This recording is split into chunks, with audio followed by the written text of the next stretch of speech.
Saudações a todos.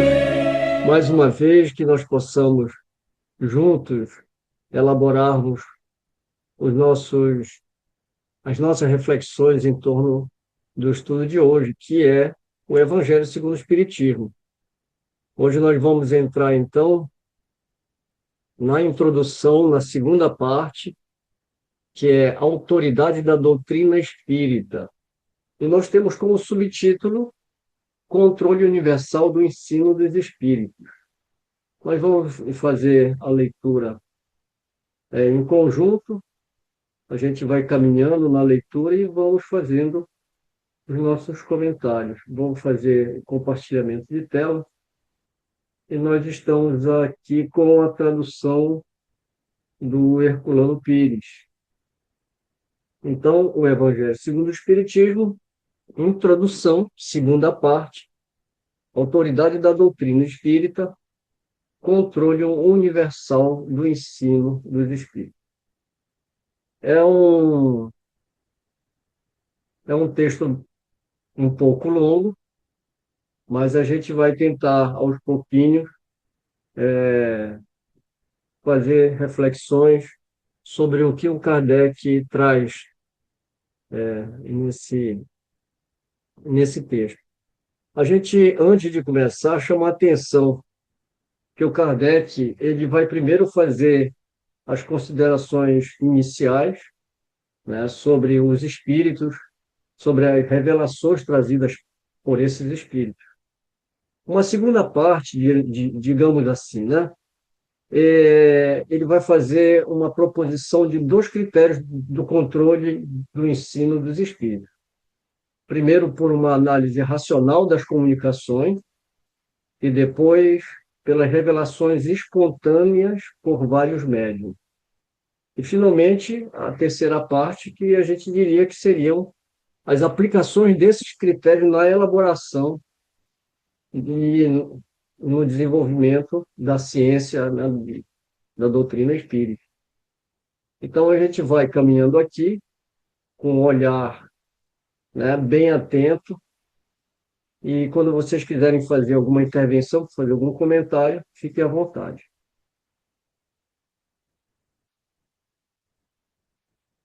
Segunda parte, autoridade da doutrina espírita, controle universal do ensino dos espíritos. Se a doutrina espírita fosse uma concepção puramente humana, não teria como garantia senão as luzes daquele que a tivesse recebido. Ora, ninguém neste mundo poderia ter a pretensão de possuir, sozinho, a verdade absoluta. Se os espíritos que a revelaram se houvessem manifestado e apenas um homem, nada lhe garantiria a origem, pois seria necessário crer sob palavra no que dissesse haver recebido os seus ensinos. Admitindo-se a absoluta sinceridade de sua parte, poderia, no máximo, convencer as pessoas do seu meio, poderia fazer sectários, mas não chegaria nunca a reunir a todos. Deus quis que a nova revelação chegasse aos homens por meio mais rápido e mais autêntico. Eis porque encarregou os espíritos a levarem de um polo a outro, manifestando-se por toda parte, sem dar a ninguém o privilégio exclusivo de ouvir a sua palavra. O homem pode ser enganado e pode enganar-se a si mesmo, mas não aconteceria assim quando milhões veem e ouvem a mesma coisa. Isto é uma garantia para cada um e para todos. Você sabe que, enquanto eu leio aqui, eu lembro justamente já o primeiro capítulo do Evangelho, né? Sobre não vim destruir a lei, e depois ele vai dando seguimento, falando sobre as três revelações, né?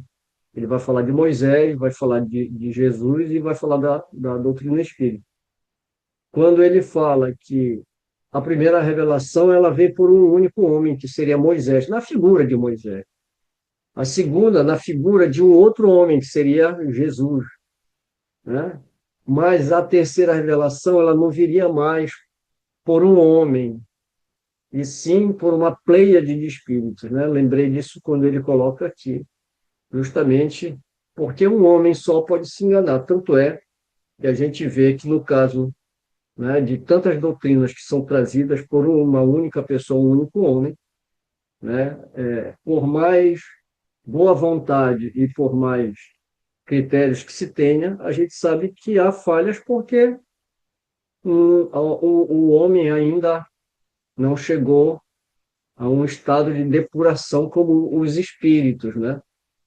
E a gente vai seguir agora o texto e a gente também vai trabalhar, olha, o Kardec vai trabalhar com a ideia de que espíritos estamos falando também, porque qualquer espírito traz uma revelação, né? Mas de que espíritos nós estaremos falando, né, para a doutrina espírita ter essa autoridade. Para ela ter autoridade, é necessário o controle universal do ensino dos espíritos.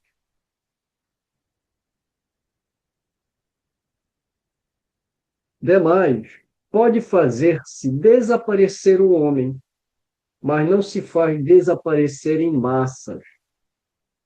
Podem-se queimar livros, mas não se podem queimar espíritos. Ora, queime-se todos os livros, e a fonte da doutrina não será menos inesgotável, porque não se encontra na terra, surge de toda parte, e cada um pode captá-la. Se faltarem homens para propagá-la, haverá sempre os espíritos que atingem a todos e que ninguém pode atingir. São realmente os próprios espíritos que fazem a propaganda com a ajuda de inumeráveis médiums, que eles despertam por toda parte. Se houvesse um intérprete único, por mais favorecido que esse fosse, o espiritismo estaria apenas conhecido.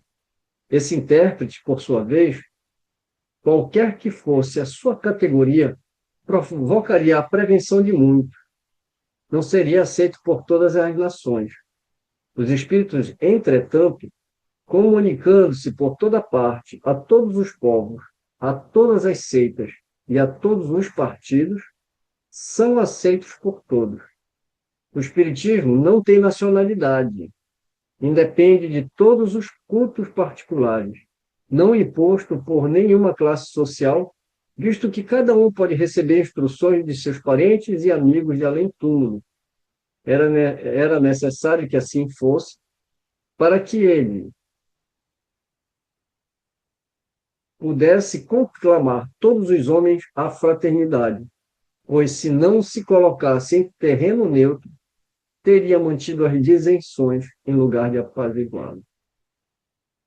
Então, quando ele fala dos espíritos, né, que são os próprios espíritos, coisas interessantes que ele coloca aqui, né? O espiritismo não tem nacionalidade, independe de qualquer culto. Por quê? Porque os espíritos podem se manifestar para todas as pessoas em qualquer lugar, né? Então, qualquer um pode receber instruções de seus parentes e amigos, né? De além-túmulo.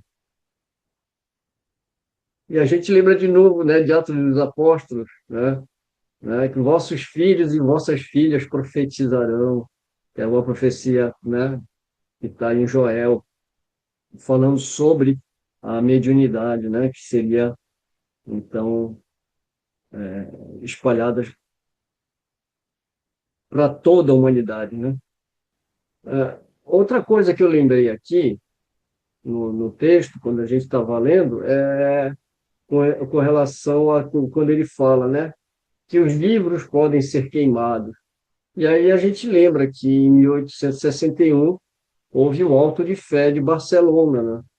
Quando o La Chatre está lá para receber os livros que Kardec envia a pedido do Fernando Escolavida, Fernando, né? Que você citou, né, outro dia. Ele tem até um apelido de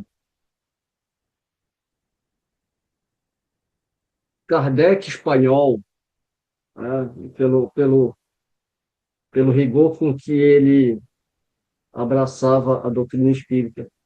E aí eu lembro que o Fernando estava falando sobre a Gênese, né? Que ele não teve esse problema porque ele traduziu a Gênese da primeira edição, né?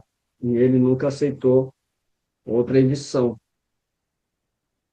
Nilce, Eu lembrei também que, como Kardec fala, né, que os livros podem ser queimados. Os livros também foram adulterados, né, ao longo da história pelo novo cristianismo que quiseram implantar, aí os dogmas começaram a surgir, né? Então, também a gente tem que pensar nesse tipo de desvirtuamento do cristianismo. E quando o Antônio falou da base da doutrina, né, que é o controle universal, enfim, que é os espíritos que estão no comando, eu também fiquei pensando foi aí que é como se ele quisesse dizer que está se formando, trouxe a base para que a humanidade aprenda a ser solidária e fraterna entre si, sem nacionalidade, sem cultos, sem religiões, né? A base para se estabelecer a solidariedade e a fraternidade entre o ser humano, né? esta universalidade do ensino dos espíritos faz a força do espiritismo e é, ao mesmo tempo, a causa de sua tão rápida propagação. Enquanto a voz de um só homem, mesmo com o auxílio da imprensa, necessitaria de séculos para chegar aos ouvidos de todos, eis que milhares de vozes se fazem ouvir simultaneamente em todos os pontos da Terra, para proclamar os mesmos princípios e os transmitir aos mais ignorantes e aos mais sábios, a fim de que ninguém seja deserdado. E uma vantagem de que não pôde gozar nenhuma das doutrinas aparecidas até hoje. Se, portanto, o Espiritismo é uma verdade, ele não teme nem a má vontade dos homens, nem as revoluções morais, nem as transformações físicas do globo, porque nenhuma dessas coisas pode atingir aos espíritos. Mas não é esta a única vantagem que resulta dessa posição excepcional. O Espiritismo ainda encontra nela uma poderosa garantia contra os cismas que poderiam ser suscitados, quer pela ambição de alguns, quer pelas contradições de certos espíritos. Essas contradições são certamente um escolho, mas carregam em si mesmas o remédio ao lado do mal.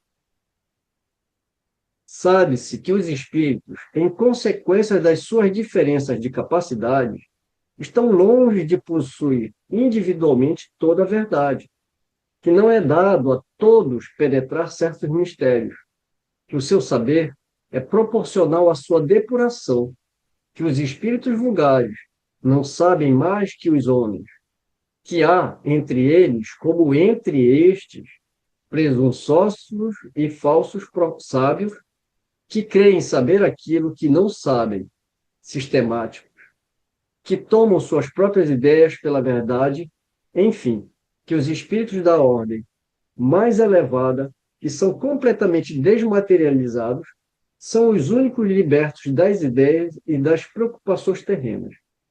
Mas sabe-se também que os espíritos embusteiros não têm escrúpulos para esconder-se atrás de nomes emprestados a fim de fazerem aceitar as utopias. Disso resulta que, para tudo que está fora do ensino exclusivamente moral, as revelações que alguém possa obter são de caráter individual, sem autenticidade e devem ser consideradas como opiniões pessoais deste ou daquele espírito, sendo imprudente aceitá-las e propagá-las levianamente como verdades absolutas. E aqui eu quero fazer um breve comentário.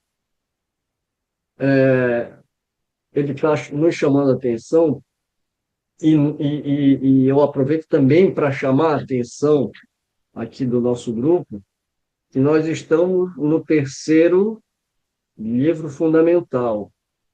Então, com relação à, à identidade dos espíritos, né, o controle que Kardec fez, a gente viu uma grande parte ser desenvolvido, se não toda essa grande parte ser desenvolvida, nessas duas primeiras obras, Livro dos Espíritos e Livro dos Médiuns. Quando ele está interrogando os espíritos, e então ele passa a entender que os espíritos que estão se manifestando são espíritos ou almas daqueles que já foram homens encarnados. E agora, como espíritos, eles não perderam sua individualidade. Então, nós vamos encontrar na erraticidade, ou no mundo espiritual, espíritos sábios, espíritos pseudo-sábios, levianos, embusteiros, como ele colocou aqui, né? Que é uma palavra tão corriqueira, né, no nosso vocabulário, mas dá para a gente entender perfeitamente. E a gente lembra a escala espírita, né? A escala espírita que está no livro dos Espíritos. Fernando? Você me fez lembrar o artigo da Revista Espírita que eu li ontem, certo? Falando exatamente das comunicações e que corre toda a escala espírita, certo? Que necessita-se de muita experiência para julgar os homens e muito mais experiência, certo? E perseverança para julgar as comunicações espíritas. Vamos andar mais um pouquinho? Vamos seguir então com o texto. Aqui ele já vai começar a falar de controle, né? Então, o primeiro controle é, sem contradita, o da razão, ao qual é necessário submeter, sem exceção, tudo o que vem dos espíritos. Toda teoria em contradição manifesta com o bom senso, com uma lógica rigorosa, com os dados positivos que possuímos, por mais respeitável que seja o nome que a assine, deve ser rejeitada. Mas esse controle é incompleto para muitos casos, em virtude da insuficiência de conhecimentos de certas pessoas e da tendência de muitos de tomarem seu próprio juízo por único árbitro da verdade. Em tais casos, que fazem os homens que não confiam absolutamente em si mesmos, aconselham-se com os outros e a opinião da maioria lhes serve de guia. Assim deve ser no tocante ao ensino dos Espíritos, que nos fornece por si mesmo os meios de controle.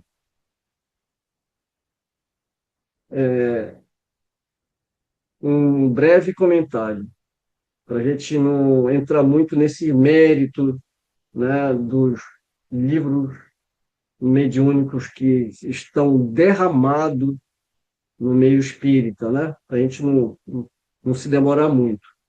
Mas, como ele coloca, às vezes vem por um único médium, né, obras, e que às vezes não passa por um controle, né? Por quê? Porque vem só por um médium. Sendo que Kardec está falando na época dele. A gente está falando de coisas atuais, depois de mais de 100 anos, mais de 150 anos de Kardec ter escrito esses livros, ter colocado todo esse controle ao nosso alcance, e mesmo assim não foi utilizado nenhuma dessas ferramentas. Tanto é que muitas obras não passam. Eu não vou nem falar do controle, que não tem controle nenhum, né?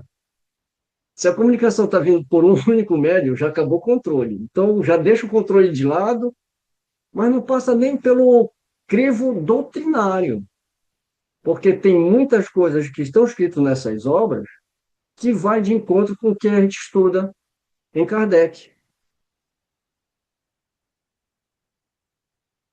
Bem, vamos voltar para o texto, a não ser que vocês queiram comentar alguma coisa.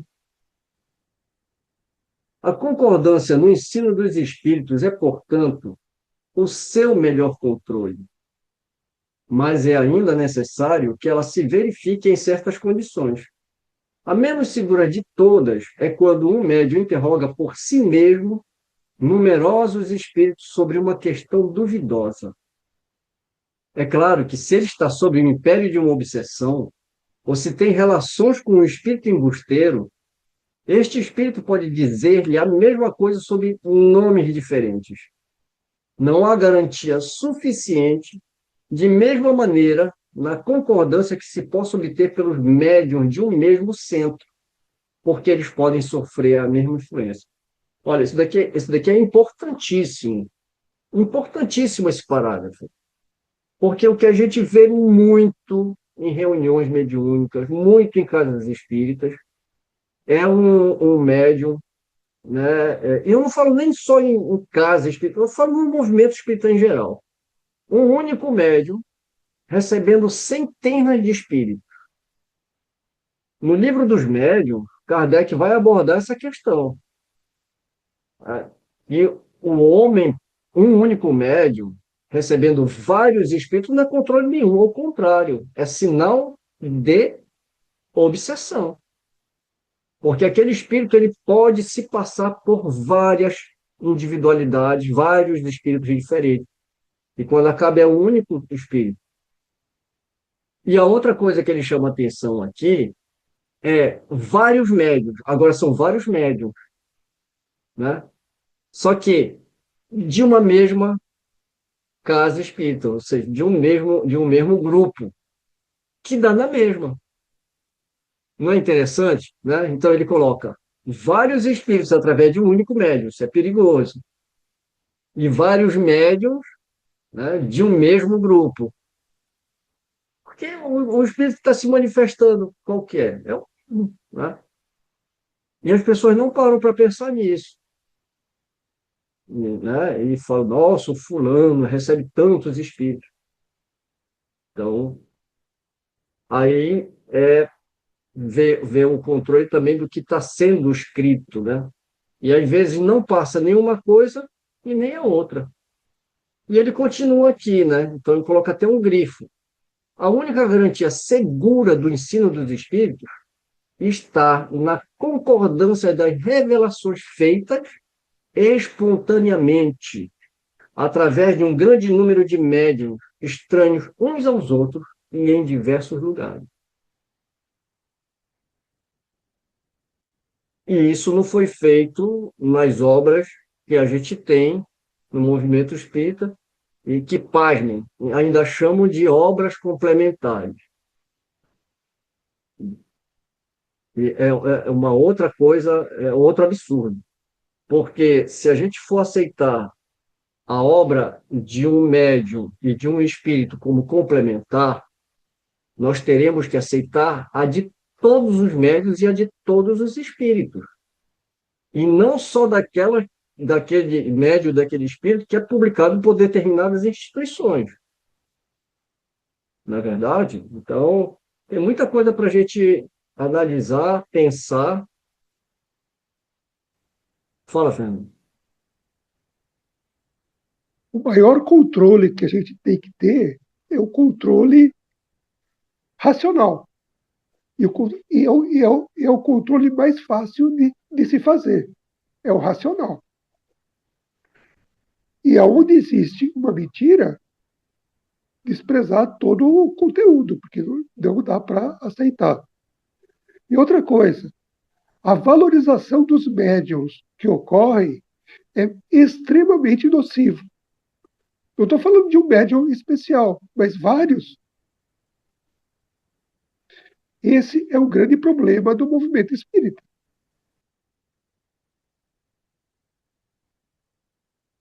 Compreende-se que não se trata aqui de comunicações relativas a interesses secundários, mas das que se referem aos próprios princípios da doutrina.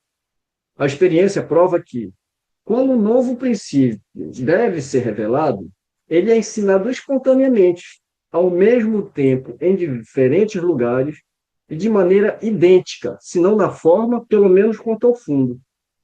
Se, portanto, apraz a um espírito formular um sistema excêntrico, baseado em suas próprias ideias e fora da verdade, pode-se estar certo de que esse sistema ficará circunscrito e cairá diante da unanimidade das instruções dadas por toda parte, como já mostraram inúmeros exemplos.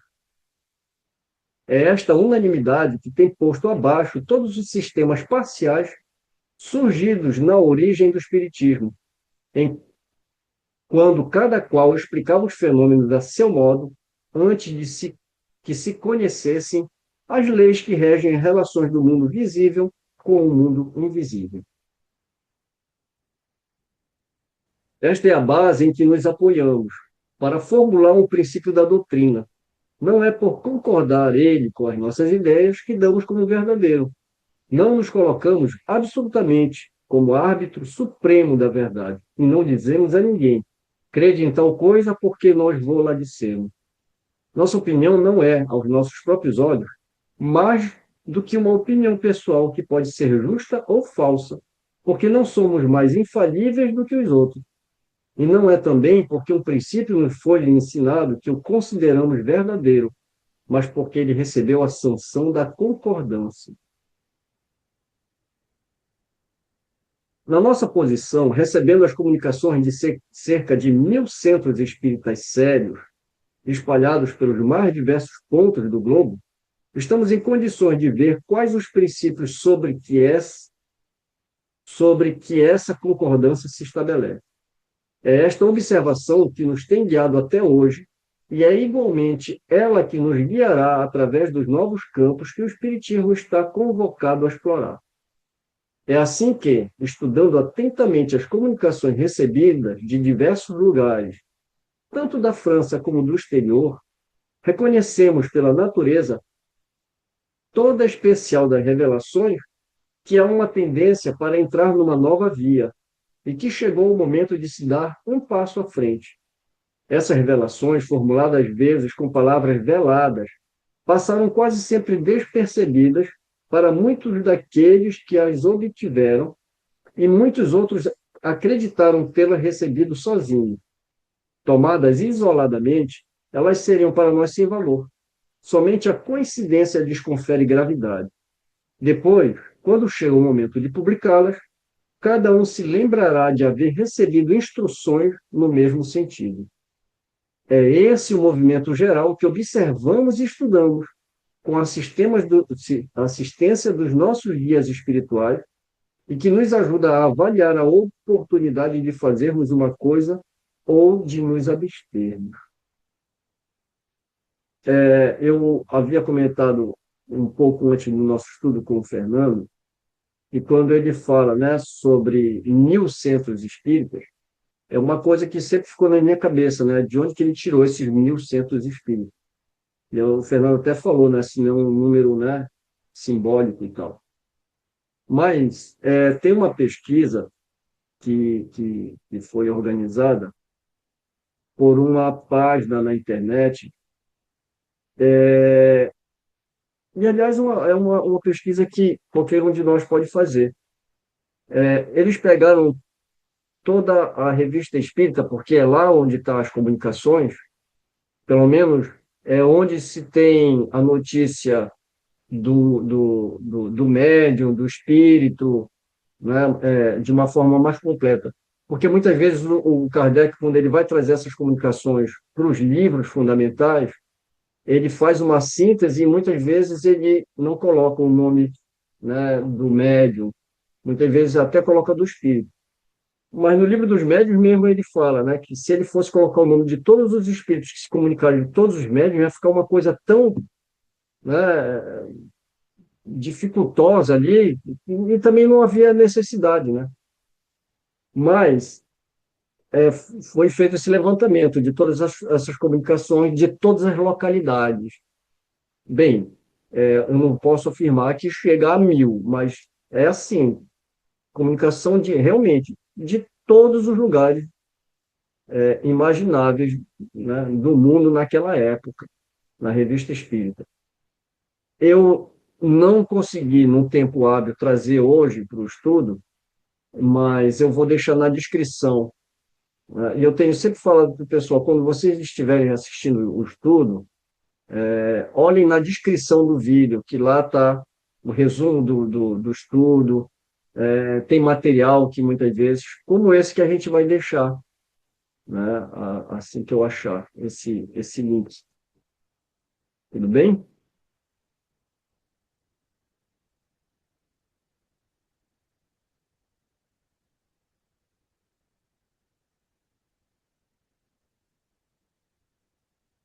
Esse controle universal é uma garantia para a unidade futura do Espiritismo e anulará todas as teorias contraditórias. É nele que, no futuro, se procurará um critério da verdade. O que determinou o sucesso da doutrina formulada no Livro dos Espíritos e no O Livro dos Médiuns foi que, por toda parte, cada qual pode receber diretamente dos Espíritos a confirmação do que eles afirmavam. Se de todas as partes os Espíritos os contradissessem, esses livros teriam, após tão longo tempo, sofrido a sorte de todas as concepções fantásticas. O apoio mesmo da imprensa não os teria salvo do naufrágio, enquanto que, privados desse apoio, não deixaram de fazer rapidamente o seu caminho, porque tiveram o dos espíritos, cuja boa vontade compensou com vantagem a má vontade dos homens. Assim acontecerá com todas as ideias emanadas dos espíritos ou dos homens que puderem suportar a prova desse controle, cujo poder ninguém pode contestar. Suponhamos, portanto, que alguns espíritos queiram ditar, com qualquer título, um livro de sentido contrário. Suponhamos mesmo que com intenção hostil e com o fim de desacreditar a doutrina, a malevolência suscitasse comunicações apócrifas. Que influência poderiam ter esses escritos se eles são desmentidos de todos os lados pelos espíritos? É da adesão desses últimos que se precisa assegurar antes de lançar um sistema em seu nome. Do sistema de um só ao sistema de todos, a distância da unidade ao infinito. Que podem, mesmo, todos os argumentos dos detratores contra a opinião das massas, quando milhões de vozes amigas, vindas do espaço, chegam de todas as partes do universo e no seio de cada família os repelem vivamente. A experiência já não confirmou a teoria no tocante a este assunto? Que foi feito de todas essas publicações que deviam, segundo afirmavam, destruir o espiritismo? Qual delas conseguiu, pelo menos, deter-lhe a marcha?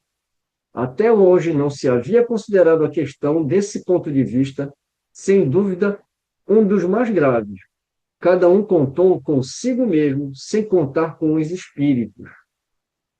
O princípio da concordância é ainda uma garantia contra as alterações que, em proveito próprio, pretendessem introduzir no espiritismo as seitas que dele quisessem apoderar-se, acomodando-o à sua maneira. Quem quer que tentasse fazê-lo desviar de seu fim providencial fracassaria, pela bem simples razão de que os espíritos, através da universalidade dos seus ensinos, farão cair toda modificação que se afaste da verdade. Resulta de tudo isso uma verdade capital. É que quem desejasse atravessar-se na corrente de ideias estabelecidas e sancionada, poderia provocar uma pequena perturbação local e momentânea, mas jamais dominar o conjunto, mesmo no presente, quanto menos no futuro. E resulta mais que as instruções dadas pelos espíritos sobre os pontos da doutrina ainda não esclarecidos não teria força de lei enquanto permanecessem isoladas, só devendo, por conseguinte, ser aceita sob todas as reservas a título de informações. Daí a necessidade da maior prudência na sua publicação. E no caso de julgar-se que devem ser publicadas, só devem ser apresentadas como opiniões individuais, mais ou menos prováveis, mas tendo em todo caso necessidade de confirmação. É esta confirmação que se deve esperar antes de apresentar um princípio como verdade absoluta, se não se quiser ser acusado de leviandade ou de credulidade irrefletida. Aqui, antes da gente entrar nesse parágrafo, Que advertência Kardec já está nos fazendo para o futuro, né? Que é como eu falei, advertência, se tivéssemos prof- estudado isso com muito cuidado. profético, né? Profético. Mas esse parágrafo que ele está aqui, ó, resulta, Kardec já, já inicia e já está fazendo exatamente isso que tu está dizendo, ó. Resulta de tudo isso uma verdade capital, é que quem desejasse atravessar-se na corrente de ideias estabelecidas e sancionadas poderia provocar uma pequena perturbação, local e momentânea, mas jamais dominar o conjunto, mesmo no presente, quanto menos no futuro. Olha, é justamente nesse ponto que eu quero chamar a atenção, né? Aproveitando que, né, que você leu o parágrafo. Mas o que está acontecendo? Porque a gente lê isso aqui e fala, não, mas a gente está vendo outra coisa acontecer, né? Não. Por muito tempo, tentaram adulterar as obras, com o tempo fizeram um sincretismo, quando o Espiritismo chegou aqui aí no Brasil, né? Fizeram um sincretismo com as religiões cristãs e dogmáticas. Mas o que a gente está vendo? Muita coisa já está sendo restabelecida, a começar pelas obras. Por mais que doam as pessoas que não queiram aceitar, mas ela chegou, né? Então, está sendo restabelecida as coisas. E outra, nunca foi tão falado em grupos de estudo o que a gente está falando aqui com relação a médiuns, porque por anos ficava-se com medo de falar sobre isso. Então, retomando o texto, os espíritos superiores procedem, nas suas revelações, com extrema prudência. Só abordam as grandes questões da doutrina de maneira gradual, à medida que a inteligência se torna apta a compreender as verdades de uma ordem mais elevada e que as circunstâncias são propícias para a emissão de uma ideia nova. Eis porque, desde o começo, eles não disseram tudo, e nem o disseram até agora, não cedendo jamais à impaciência de pessoas muito apressadas que desejam colher os frutos antes de amadurecerem. Seria, pois, inútil querer antecipar o tempo marcado pela providência para cada coisa, porque então os espíritos verdadeiramente sérios recusam-se positivamente a ajudar. Os espíritos levianos, porém, pouco se incomodando com a verdade, a tudo respondem. É por essa razão que, sobre todas as questões prematuras, há sempre respostas contraditórias. Os princípios acima não são resultado de uma teoria pessoal, mas a forçosa consequência das condições em que os espíritos se manifestam. É evidente que, se um espírito diz uma coisa num lugar, enquanto milhões dizem o contrário por toda parte, a presunção de verdade não pode estar com aquele que ficou só, e nem aproximar-se da sua opinião, pois pretender que um só tenha razão contra todos seria tão ilógico de parte de um espírito como de parte dos homens. Os espíritos verdadeiramente sábios, quando não se sentem suficientemente esclarecidos sobre uma questão, não a resolvem jamais de maneira absoluta. Declaram tratar do assunto de acordo com sua opinião pessoal e aconselham esperar-se a confirmação. Por maior, mais bela e justa que seja uma ideia, é impossível que reúna, desde o princípio, todas as opiniões. Os conflitos que dela resultam são a consequência inevitável do momento que se processa e são mesmo necessários para melhor fazer ressaltar a verdade. É também útil que eles surjam no começo para que as ideias falsas sejam mais rapidamente desgastadas. Os espíritas que revelam alguns temores devem ficar tranquilos. Aí o Fernando aí falando, fica calmo. Todas as pretensões isoladas cairão pela força mesma das coisas, diante do grande e poderoso critério do controle universal. Não será pela opinião de um homem que se produzirá a união, mas pela unanimidade da voz dos espíritos. Não será um homem, e muito menos nós que qualquer outro, que fundará a ortodoxia espírita. Nem será tampouco um espírito vindo impor-se a quem quer que seja. É a universalidade dos espíritos comunicando-se sobre toda a terra por ordem de Deus.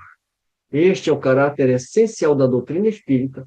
Nisto está a sua força e a sua autoridade. Deus quis que sua lei fosse assentada sobre uma base inabalável, e foi por isso que não a fez repousar sobre a cabeça frágil de um só. É diante desse poderoso areópago, que nem conhece o conluio, nem a rivalidade ciumentas, nem o sectarismo, nem as divisões nacionais, que virão quebrar-se todas as oposições, todas as ambições, todas as pretensões, a supremacia individual, que nós quebraríamos nós mesmos se quiséssemos substituir esses decretos soberanos por nossas próprias ideias. Será ele somente que resolverá todas as questões litigiosas, que fará calar as dissidências e dará falta ou razão a quem de direito. Diante desse grandioso acordo de todas as vozes do céu, que pode a opinião de um homem ou de um espírito. Menos que uma gota d'água que se perde no oceano, menos que a voz de uma criança abafada pela tempestade. Lembra do prefácio, né, do Espírito da Verdade, quando ele fala, né, que as vozes do céu, né? Então, o que que pode, né, a opinião de um homem ou de um espírito diante das vozes dos céus, dos espíritos se manifestando, né, para trazer a doutrina espírita. A opinião universal, eis, portanto, o juiz supremo, aquele que pronuncia em última instância, ela se forma de todas as opiniões individuais. Se uma delas é verdadeira, tem na balança o seu peso relativo. Se é uma falsa, não pode sobrepujar as outras. Nesse imenso concurso, as individualidades desaparecem, e eis aí um novo revés para o orgulho humano. Esse conjunto harmonioso já se esboça. Portanto, este século não passará antes que ele brilhe em todo o seu esplendor, de maneira a resolver todas as incertezas, porque daqui para diante, vozes poderosas terão recebido a missão de se fazerem ouvir para reunir os homens sob a mesma bandeira, uma vez que o campo esteja suficientemente preparado. Enquanto isso, aquele que flutuar entre dois sistemas opostos poderá observar em que sentido se forma a opinião geral. É um indício seguro do sentido em que se pronuncia a maioria dos espíritos dos diversos pontos sobre os quais se comunicam. É um sinal não menos seguro de qual dos dois sistemas predominará. E assim encerra esse texto.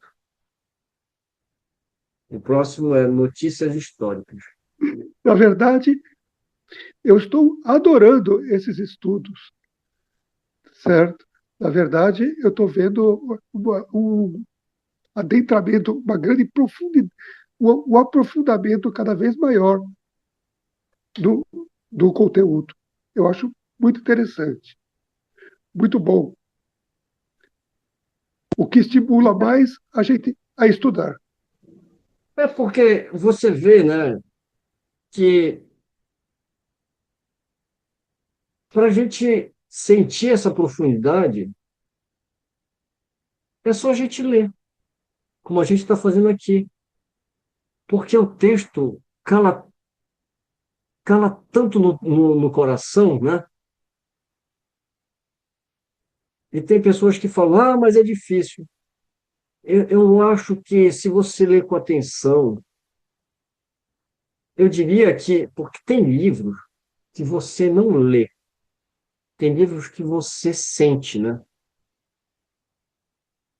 Tem obras que você sente ela, né? É diferente de você apenas fazer uma leitura como você, né, lê um texto comum. E a própria dificuldade do texto, ela, ela vai instigando na gente, né? A busca como eu falei, eu acho que você sentindo o texto, isso te leva a fazer essa busca, né?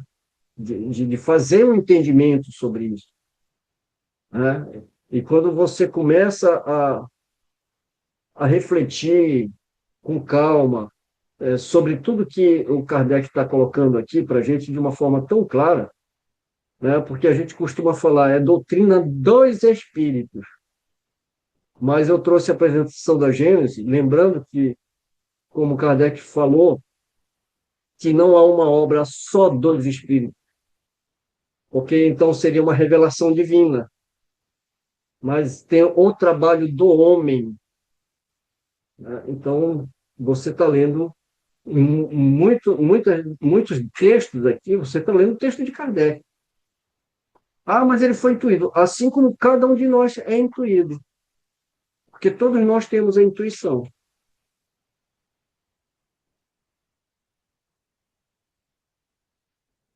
Mas o texto do Kardec, é como eu falo, para mim o Kardec é o arquiteto da educação, né?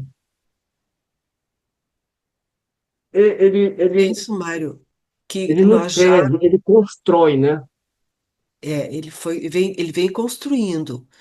Quantas vezes, eu digo por mim, eu já li esse item 2 da introdução, mas nunca me calou com uma verdade tão forte do que ele está dizendo, do que ele escreveu, devido a todo esse movimento que a gente tem vivenciado, sabe? Das adulterações, do pessoal na internet fazendo suas colocações, suas posições, e nunca esse texto para mim foi tão claro e tão profundo como agora. É como se eu pensasse assim, é necessário eu ter passado por tudo isso, para entender com mais profundidade o que Kardec estava querendo nos ensinar ao escrever isso aí. Nos alertar, nos mostrar. Eu sinto isso. Eu senti isso hoje, então, quando nós lemos de novo.